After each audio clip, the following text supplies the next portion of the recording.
Okay, I'm going to try and be concise here. I'm going to tell you why I love Steely Dan. I'm just going to start with like some random things, and then I will tell you kind of my overarching thesis, and then I will list the best songs. And for some of my credentials on Last FM, uh, which is the end all be all of these things, I'm 24 overall for the band, with about 10,000 plays. To get on the leaderboard on the FM bot on Discord, I would need about 12,000 plays. So, okay, I have a way to go. But I'm number 12 for the album Gaucho, number 12 for the album Two Against Nature, number 13 for the album Royal Scam, number 11 for the song Kid Charlemagne, number 3 for the song West of Hollywood, number 1 for the second arrangement, number 1 for the Fez, number 2 for Slang of Ages. And there's other times I'm on the leaderboard there. So this is my favorite band. And okay, so the first thing I want to talk about. Oh, and I'm gonna put some pictures while I talk about this. Um, the first thing I want to talk about is if you are a big Yaya 5 fan, you've seen my video on OCD and how much I hate when people like, oh, I'm so OCD or whatever. And so when I say this, I'm saying it in quotes in the colloquial way. But the band, because I don't think that Donald or Walter had OCD. Uh, Made like Donald was an anxious type of person, um, but I don't think it was obsessive compulsive, you know. Um, but I love how perfect it is. The lyrics are perfect, but I don't really care about lyrics. Probably anyone else's Steely Dan video would be a lot about the lyrics. Mine is not going to be. Um, but it's you can spend so long just appreciating every measure, even every note from every instrument, every you know. Drums are hard for me to appreciate in full because I'm not a drummer and I know not much about drums, but there's some drum parts that uh, I really appreciate too, like the end of the song Asia. And I like songs where it's almost like a task, you are tasked with kind of breaking the whole thing apart in your head, and you really get to spend time with like each. Um, you spend time with each second, and in that way, it's like the music that encourages like really close inspection of the sound waves themselves. It's uh it's like you get a very intimate relationship with the music, if that makes sense. Um, the next thing I want to talk about is I kind of see myself in the band because it's a very like uh, okay, that's good. Walter up there. The character of Steely Dan. By the way, so we got. I don't know if you could see my cursor. I don't know, but if we look at the top left picture, the guy on the left is Walter. The guy on the right is Donald. Um, Recently, someone described them as the math teacher and the villain. Uh, they have very distinctive looks. Nobody else looks like them really. Well, actually, I know a guy who looks like Walter, but anyway, yeah, there's like a very kind of neurotic quality to the music, and I feel like I don't know, I feel understood by it. um, in a way, it was kind of like when I first started listening to Steely Dan because I heard that Asia was like, oh, best album ever, and I became addicted to Asia because of the intro of Black Cow was like so good that I kept having to hear that again, and then I would just listen to the whole thing, and I was like, man, these guys are good. I wonder if they have other good stuff. Yeah, they do. They really do. So it just feels like when I discovered Steely Dan, it was almost like was this made for me? I don't know if this is kind of like an egotistical thing to think, but I was like, this is too perfect. It had to, this had to have been created for me, you know, and like These guys as characters, incredible, incredible characters. Um, yeah. Anyways, so the next thing I want to talk about, which is like more, which is another like specific thing about the sound itself, is the way Donald sings. So a lot of people don't like his voice. Um, he sings on every released Steely Dan song except for four. Those four being Slang of Ages, which is Walter Becker, and then Dirty Work and Brooklyn, Oh, Is a Charmer Under Me, which is David Palmer, and Midnight Cruiser, which is Jim Hodder. Um, every other of their 80 release songs are sung by Donald. Actually, the Old Regime is released, and that's not all sung by him, but of their studio releases.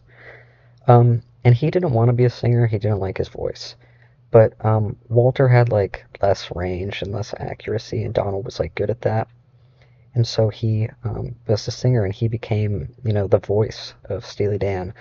Steely Dan is filled with characters. These characters are kind of like sleazy type of.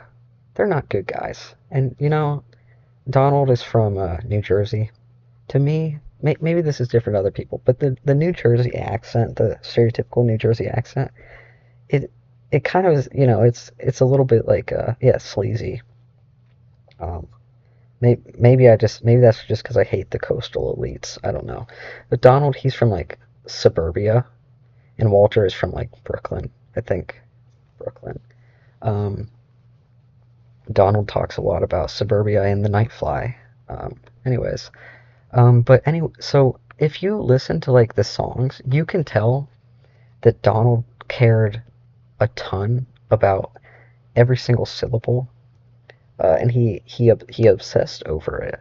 And I know this for a fact because if you watch the Making of Asia documentary, which you can find in pieces on YouTube, Michael McDonald, who started working with them on Katy Lied, and in my mind, that shift, the Michael McDonald shift, is where they became like core Steely Dan.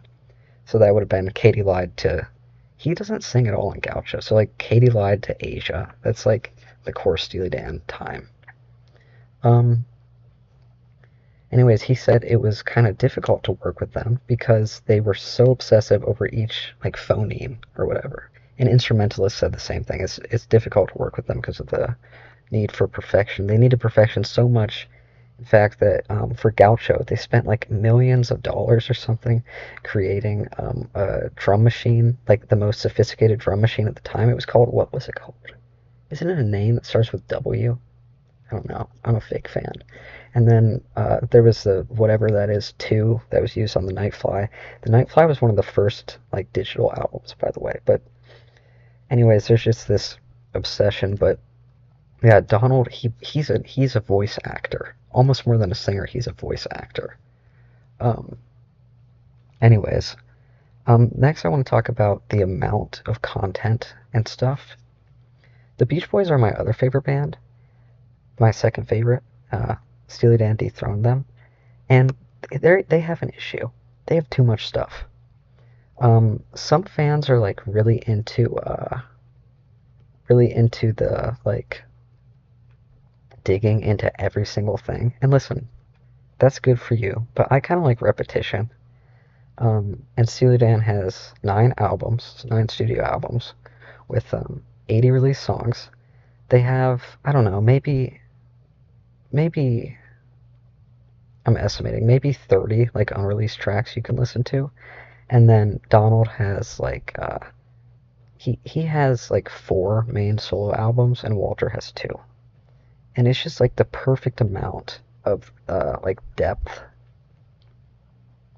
I couldn't ask for really a better amount of depth for myself in a band. And depth, but there's like a lot of like stories. There's a lot of quote lore that you can learn about. And then the last thing I want, oh, sorry. And now the aesthetic. So I've been posting some aesthetic images. Um, these images are awesome. I think that they're like the, in my mind, these are like the coolest guys ever. Okay, wait. Walter is not cool. In my mind, Donald is like the coolest guy ever. I don't know.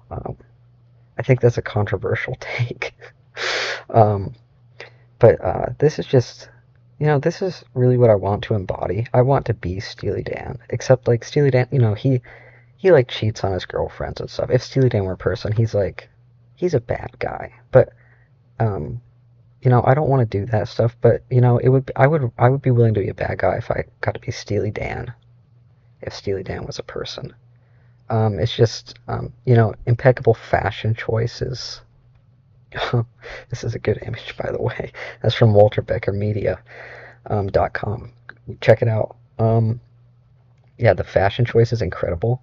Like in this bottom right picture, I mean, okay, Donald's outfit is awesome. All it is like a plain shirt and jeans. But it's oh, and the sunglasses inside. I tried to do the sunglasses inside thing once in like junior year, but this girl at school was like, "Why are you doing that? It's stupid." And I was like, "Okay, you're right. It is stupid." Um, but and then it's just I don't know, like the album covers, just everything. It's I don't like to I don't think that I think that aesthetic is too important nowadays when it comes to what music gets popular. But I'm not gonna say it's not an important factor. I just think it's too important now.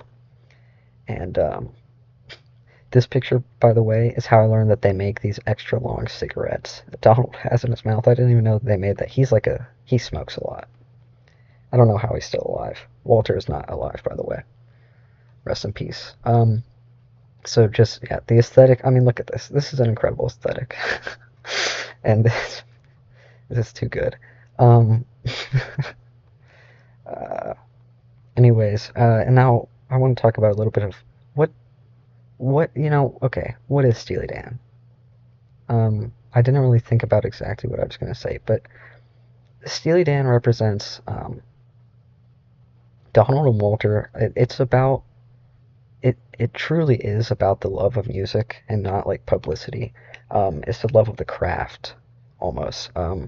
They were so Donald and Walter like refused to have their face on any album. So of course on this green earrings thing you can see like towards the bottom left they would have their face on some singles, but no album covers. I guess they were asked to do like billboards and stuff, and they were like, no, we don't want our faces out there. And it was just like, it was a big thing for Donald when in 1982 on the Nightfly he released like his face because they didn't want to be recognized. They probably like the money. I'm sure that they like the money, but they neither of them really seem to have like an ego issue. Um, I mean, if you read like Eminent Hipsters, which is Donald Fagen's memoir, it's like you could like he knows that he knows he's like witty, he knows he's a smart guy, but there's he doesn't feel like a he doesn't seem to think that he is a god, and in terms of like music writing, he kind of is. I think like he's an incredible songwriter. And by the way, there's a misconception that Walter just kind of tagged along. Uh, this picture's big. Wow, what a big picture. The guy in the middle there is Gary Katz, their longtime producer. Walter did not tag along. Donald maintains that they are 50-50 partners. Um, though it seems like Walter did maybe more lyrics and Donald did more music.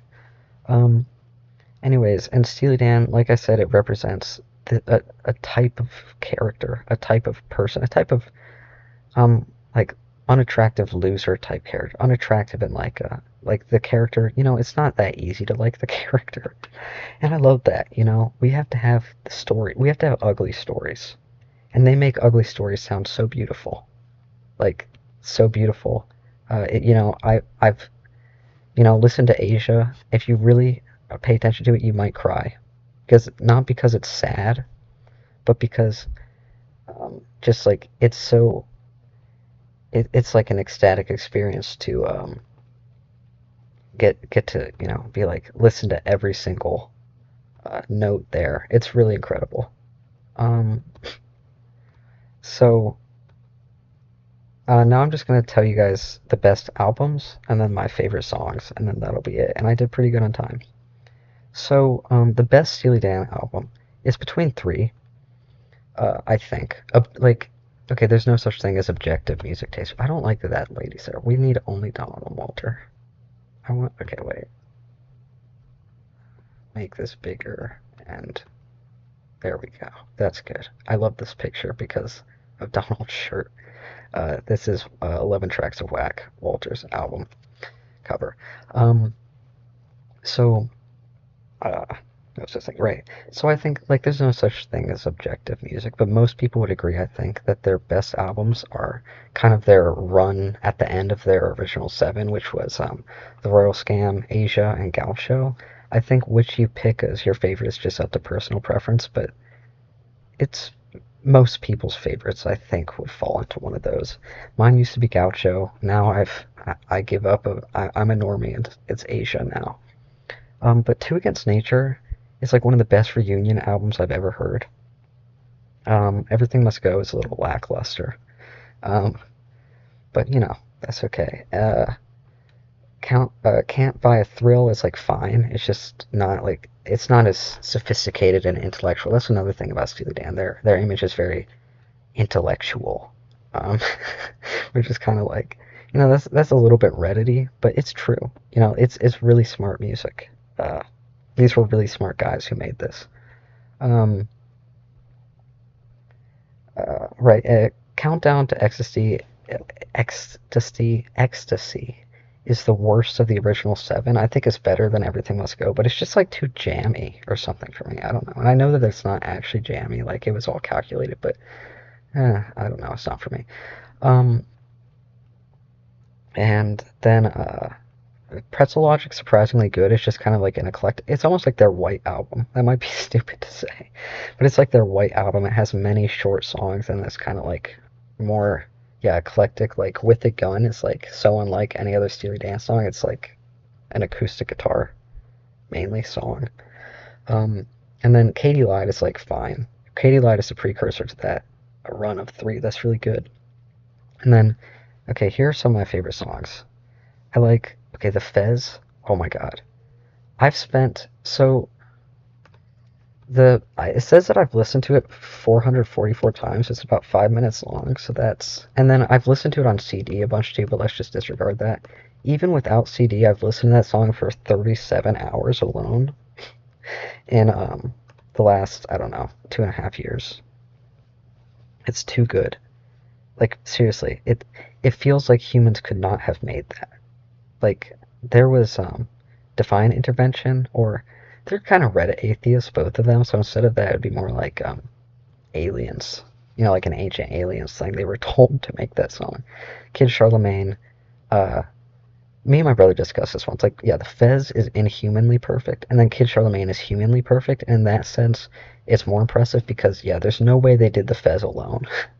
Glamour Profession, really good. Um, it's a little disco-y.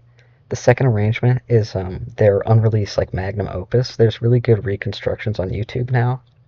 One of the best songs I've ever heard. And yeah, I am the top global listener to that one. Slang of Ages is maybe a weird pick to be on my top. It's in Everything Must Go, and it's a song Walter sings. It's my sister's like favorite song ever. I'm pretty sure. West of Hollywood used to be my favorite Steely Dan song for a long time. It's maybe not even that good, but I like it. And then Peg. I named my tarantula Peg after the song, of course. And then what other good ones? Let me think if there's anything else notable I want to mention. Time Out of Mind should have been a hit. Doctor Wu, it's beautiful. That's one that'll make you cry. Only a Fool Will Say That. Really great pop song should have been a hit. Um, Rose Darling, underrated. Third World Man, hilarious. um, what else do we have? Oh, some other stuff. So they have like a lot of unreleased stuff on Gaucho. It's called like Faucho. It would be spelled like Faucho, but with an X, but it's like faux. Um, one of the best ones on there, other than the second arrangement, is I Can't Write Home About You, in my opinion. Your Gold Teeth is the best song on Countdown, and it's like really, really good. And then King of the World and Pearl Corridor are good on there too. But that's kind of all I have to say. Um, if you guys have any questions about Steely Dan, put them in the comments. I probably know the answer. I've sifted through a lot of information about them. All right, thank you.